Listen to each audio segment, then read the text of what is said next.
তার চুলগুলো ছিল ঘাড় পর্যন্ত প্রলম্বিত, হালকা হালকা কোঁকড়ানো।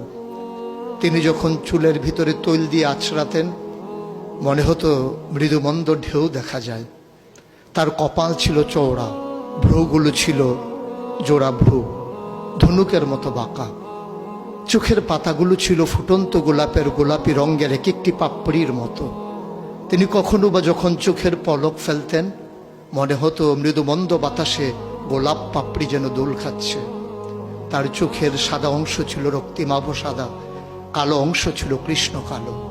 তার নাকটা ছিল খাড়া, নাকের ছিদ্রগুলো ছিল ছোট ছোট। নাকের নিচে ছিল সরু চিকন গোফ, গোপের নিচেই সেই গোলাপি রঙের ঠোঁট। তার ঠোঁটগুলো যখন কখনো বা মুচকে হাসত, গোটা পৃথিবীর মানুষ অবাক বিস্ময়ে দেখত গোটা পৃথিবীতে যেন বিজলি চমকিয়েছে। তিনি কখনো বা যখন এই রাস্তা দিয়ে হেঁটে যেতেন, 1 মাস পরেও কখনো যখন সাহাবা হাঁটতেন, তার গায়ের জান্নাতি গন্ধ তারা পেতেন।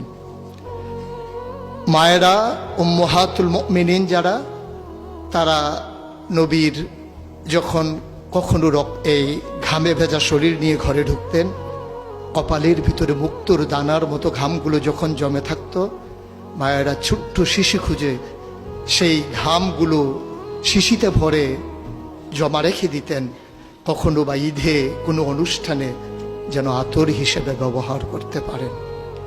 এই সুরত ধারণ করা কোনো মানুষের সাধ্যর বাইরে। কখনোই কোনো মানুষ এই সুরত ধারণ করতে পারবে না চেষ্টা করলেই। কিন্তু তার সিরত যেটা অনুকরণীয়, অনুপম আদর্শ।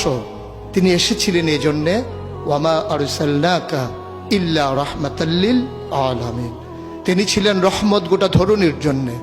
যেমন করে আল্লাহ বলেছেন, ফাবিমা রাহমাতিন মিনাল্লাহি লিনতা লাহুম ওয়ালাউ কুনতা ফাজ্জান গালিজাল কলব লানফাদ্দু মিন হাওলিক ফাআফু আনহুম ওয়াস্তাগফির লাহুম ওয়াশাওিরহুম ফিল আমর ফাইযা আযামতা ফাতাওয়াক্কাল আলাল্লাহ ইন্নাল্লাহা ইউহিব্বুল মুতাওয়াক্কিলিন।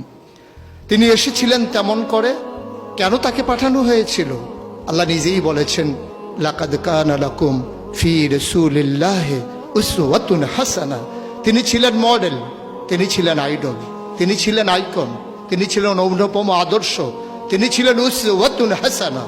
তিনি গোটা মানব জাতির জন্য সকাল থেকে সন্ধ্যা, রান্নাঘর থেকে সংসদ ভবন, তার জীবনের ব্যক্তি জীবন, পারিবারিক জীবন, সমাজ জীবন, রাষ্ট্রীয় জীবন, অর্থনৈতিক জীবন, ইন্টারন্যাশনাল রিলেশন, সকল ক্ষেত্রে তিনি ছিলেন আদর্শ, তিনি ছিলেন মডেল, তিনি ছিলেন আইকন।